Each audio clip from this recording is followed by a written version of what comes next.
दोस्तों, जैसा कि हमारे सूरतगढ़ के लोग ये अच्छी तरह से जानते हैं कि मैं यहाँ का एक खुशनसीब जमींदार हूँ। दोस्तों, मैं दुनिया में दो भाई था। मेरा एक छोटा भाई था और मेरे भाई की पत्नी थी, भतीजा और मेरी पत्नी। ये सब लोग मिलकर के जूनागढ़ के मेले में गए थे। बहुत पहले की बात है। और वहां से वापस आते समय रास्ते में एक्सीडेंट हो गया और उस एक्सीडेंट में मेरे भाई और मेरे भाई की पत्नी दोनों प्राणियों की मौत हो गई। उस समय मेरा भतीजा मात्र 3 साल का था, लेकिन ईश्वर की कृपा थी, बच गया। और उसी एक्सीडेंट में ना जाने क्या हुआ, कैसे हुआ, मेरी पत्नी की दोनों आंखों की रोशनी चली गई। मैंने बहुत इलाज करवाया, लेकिन लास्ट में हार गया। दोबारा इसकी आंखों में रोशनी नहीं आई। लेकिन मेरी पत्नी अंधी होकर के भी मेरे भतीजे की परवरिश किया, पालन पोषण किया। आज वही मेरा भतीजा प्रेजेंट टाइम में बीए कर रहा है। दोस्तों, मेरे पास भी एक बेटा है जिसका नाम समर है। मेरी बहू है और 200 बीघे जमीन भी मेरे पास है। ईश्वर की कृपा है, किसी चीज की कमी नहीं मेरे पास। सब कुछ धन दौलत सब कुछ ईश्वर ने मेरे को दे रखा है। लेकिन ये सब होते हुए भी जब मैं अपनी पत्नी के पास बैठता हूँ और इसकी हालात की नजर डालता हूँ तो मेरे आंखों में रोशनी, आंसू आ जाती है। आंसू इसलिए आ जाते हैं कि काश इस उम्र में इसकी आंखों में जरा सा भी रोशनी होती तो कुछ काम अपने हाथों से कर लिया करती, दूसरों का सहारा नहीं लेना पड़ता। यही सोच सोच करके मैं कभी कभी रो देता हूँ। बच्चे जरा समर सिंह को बुला करके ले आओ।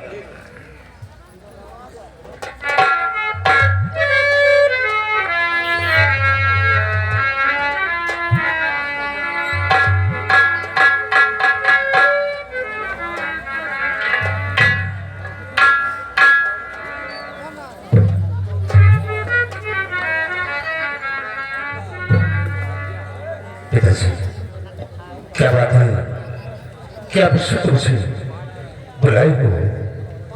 हाँ बेटी, बस ऐसे ही बुला लिया है कुछ कहने के लिए। क्या बात? दोस्तों, ये मेरा बेटा है। सारा दिन मजदूरों को लेकर के खेतों में जाकर के काम करवाता है और उनके साथ ये खुद भी परेशान रहता है। कड़ी धूप में खाने पीने का जरा सा भी ख्याल नहीं करता है। लेकिन इसके लबों पे कभी किसी की कोई शिकायत नहीं होती है। ऐसे बेटे को पा करके तो मेरा जीवन ही धन हो गया। सुनो बेटे, मैंने तुम्हें किस लिए बुलाया है?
होने देना नहीं, तेरी माँ अंधी है ना दिखाता इसे, सेवा करने में जिसको बुलाना नहीं।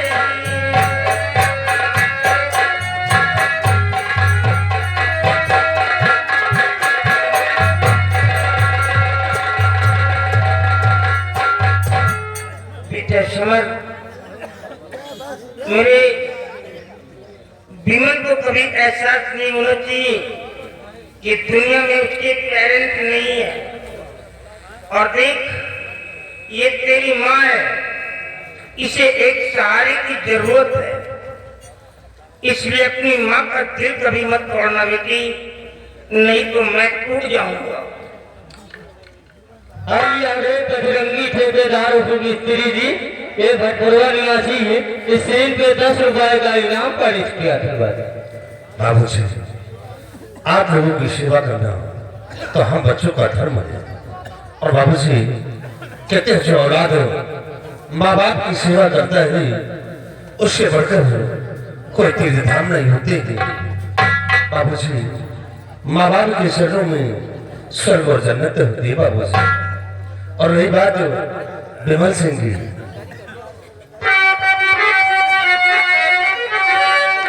तो यह शिकायत मिलेगी नहीं आपको, फर्ज अपना निभाने को तैयार हूँ।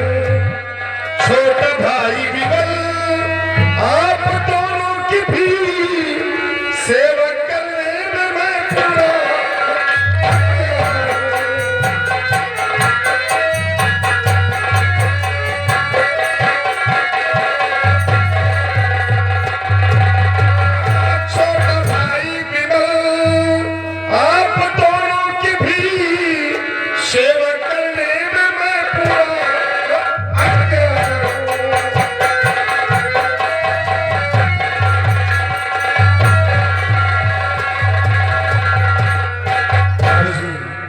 विमल को कभी एहसास नहीं होने दूंगा तो उसके माता पिता इस दुनिया में जिंदा नहीं है। हम उसे सगे से बढ़कर प्यार देंगे बाबू जी। हाँ बेटे, मैं यही चाहता हूँ, परंतु विमल अभी तक कॉलेज से नहीं आया क्या? हाँ बाबू जी, आप ठीक कहते हैं कि समय काफी व्यतीत हो गया है, लेकिन विमल अभी तक कॉलेज से नहीं आया। हो सकता है कि अपने दोस्तों के संग रुक गया हो। थोड़ी देर तक से रुकिए, आता ही होगा। और ये भी आ गए बजरंगी ठेकेदार मिस्त्री जी, ग्राम सभा भटपुरवा निवासी, इस सीन पे 10 रुपए का इनाम पेश किया था।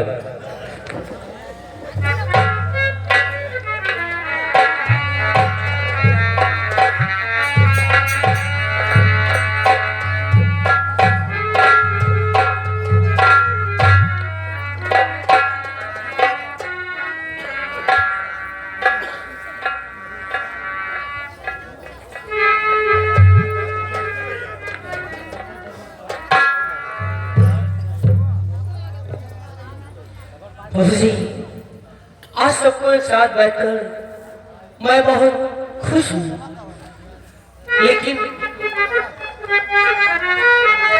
आज परिवार पूरा एकत्रित यहाँ, दादा दादी बड़े भैया मौजूद हैं। देखो कॉलेज से मैं भी आ गया, पर भाभी यहाँ पर ना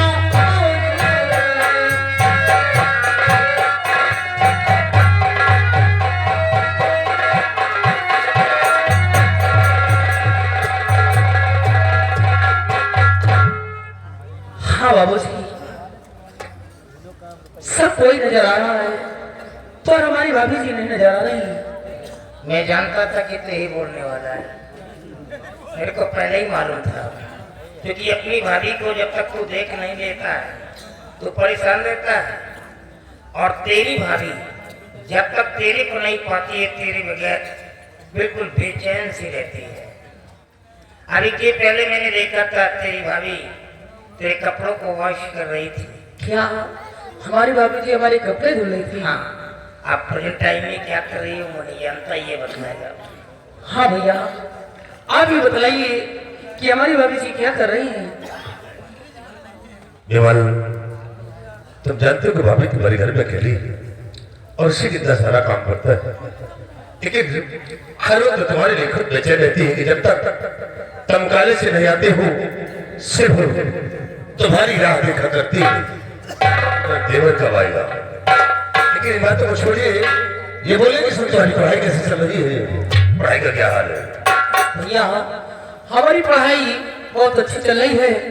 मैं एक दिन पढ़ लिख कर बाबूजी और आपका नाम रोशन करूंगा। धन्य है मेरे भाई, हमें उम्मीद है और इसी तरह तुम लगन और मेहनत से पढ़ाई करते रहोगे तो तुम्हें कोई अच्छा सा काम मिल जाएगा तो वाकई में हम लोगों का नाम रोशन जरूर होगा। हाँ भैया, ठीक है, देखो हम लोगों के आशीर्वाद से तुम्हारी भाभी आती होगी, आओ।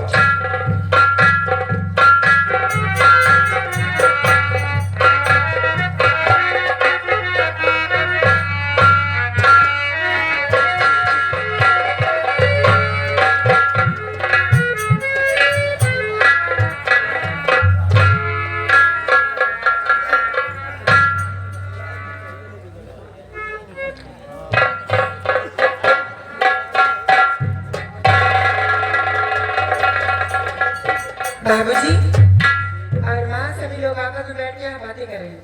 मैं भोजन बना करके इंतजार कर रही हूँ। चलो सब लोग भोजन करो।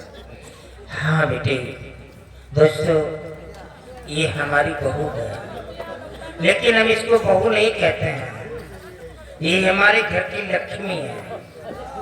जब से हमारी बहू ने हमारे घर में कदम को रख दिया है, हमारे घर को स्वर्ग बना दिया है। सबकी खिदमत करना, सबकी सेवा करना और समय से खाना तैयार करना, खिलाना पिलाना और विमल को समय से कॉलेज भेजना, सारा काम अकेले करती है। लेकिन जरा सा भी उफ नहीं करती, कोई भी शिकायत नहीं होती। ऐसी बिटिया को पाकर के तो मेरा जीवन धन्य होता है। मैं तो यही चाहता हूँ कि भगवान अगर किसी को बहू दे तो मेरी लक्ष्मी जैसी बहू सबको नसीब हो। चलो बेटी, आज सब लोग एक साथ बैठ करके भोजन करते हैं, क्योंकि आज मेरे को खैरागढ़ जाना है। स्वामी जी, आप ये क्या कह रहे हैं? आप खैरागढ़ जाएंगे? हाँ, क्योंकि खैरागढ़ में मेरा एक दोस्त है। किसी जमाने में हम दोनों दोस्त एक साथ कॉलेज में पढ़ा करते थे। वो मेरा क्लासमेट है, वो मुझसे भी ज्यादा एजेड है।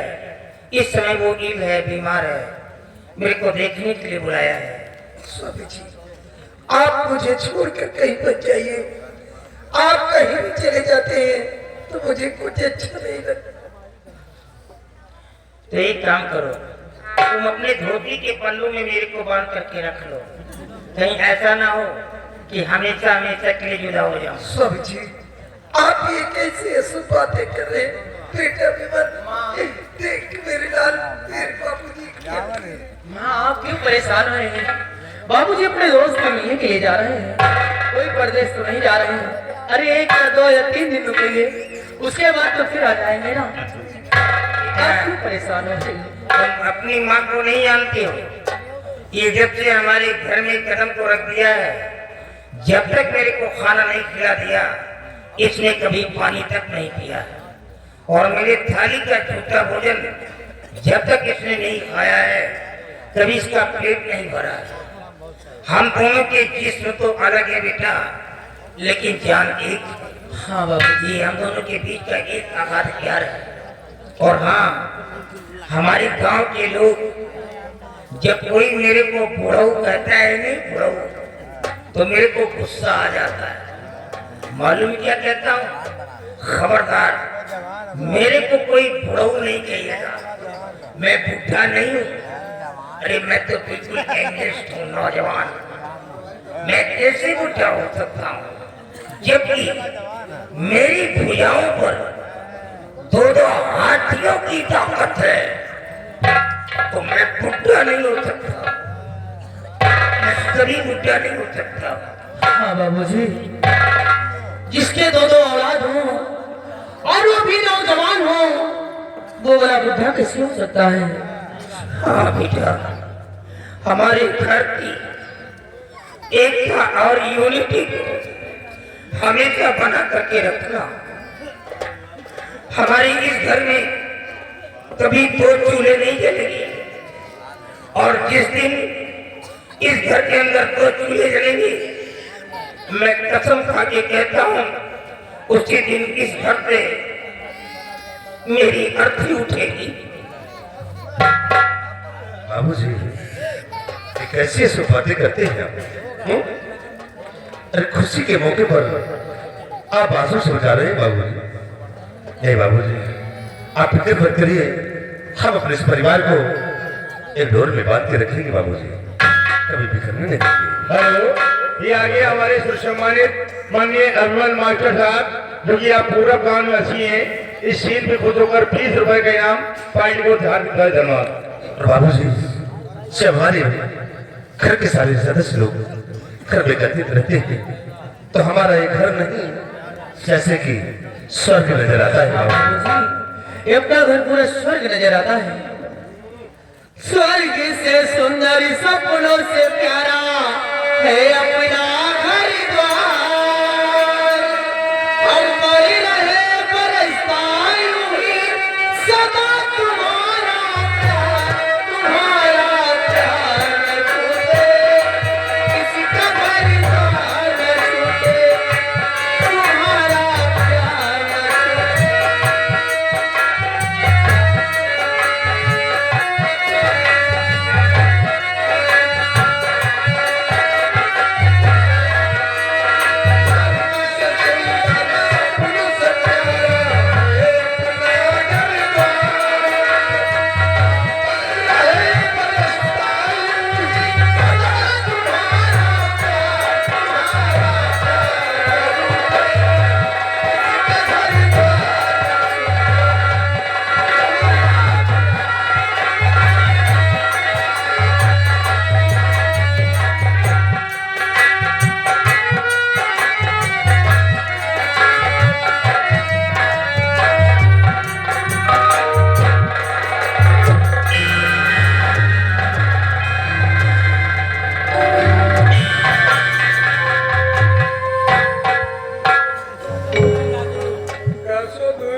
अरे हमारी भाभी माँ है।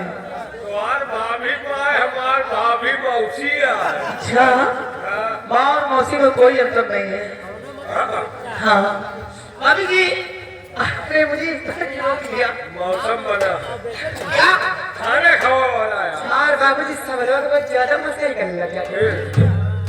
आने तो मेरी देवरानी तुम्हारी सारी मस्ती कर जाए। डबल अभी आ डोज जाएगी पड़ी, तो क्या हुआ? डबल डोज पड़ी, आँखी निकल गया। बहुत बात खाओगे भाभी जी।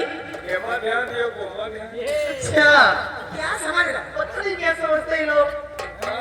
भाभी जी, हमें खुदे नहीं समझ। बाबू जी और माँ और बड़े भैया सब लोग खाने का इंतजार करते होंगे। चलिए सब लोगों को खाना परोसी। हाँ सही कहते हो, नहीं तो तुम्हारे भैया बात बात में नाराज हो जाते। चलो भोजन कर लो, कहाँ बना है?